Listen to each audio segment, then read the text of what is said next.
SADC yobatwa nemhosva panapa inonzi aiwa yathreatena regional stability nema-human rights. Zvachizoenda manje noda kukuti yakutoonekwa nemaunions zvinzi aiwa SADC yatova corrupt, haingazombonzi union kana kuti iri very authentic nekuda kwestanza ravakaita this week vachiti aiwa Idi Mnangagwa ane illegitimate wake ari kupawo chairmanship.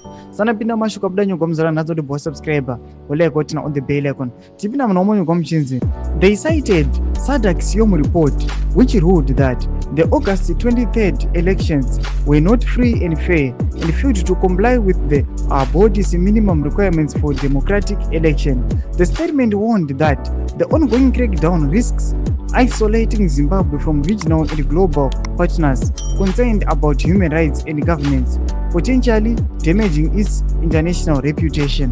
Panapa tiri kuona kuti vakomana muchenjeredzo vaibudisa navo vachiti aiwa SADC apa yaisiri kunyatsokuratidza kusafunga nekusashandisa brain kuti they are the very people vakauya vachiburitsa the Yom report vachiti aiwa Zimbabwe haina kumita minimum requirements ekunzi aiwa this nation yakaita credible elections, but panapa vanouya vachipa the same government iyoyo vachipa chairmanship.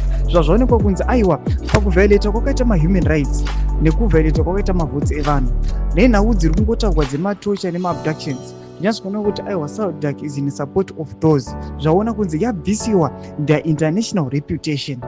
Nyika dzose globally dzakuziva kuti aiwa SADC is very corrupt, SADC is not authentic. Tudzai mafungiro enyu moti kudii pamusoro pechitiko ichi. Kuna comment section medu musangano subscribe or like.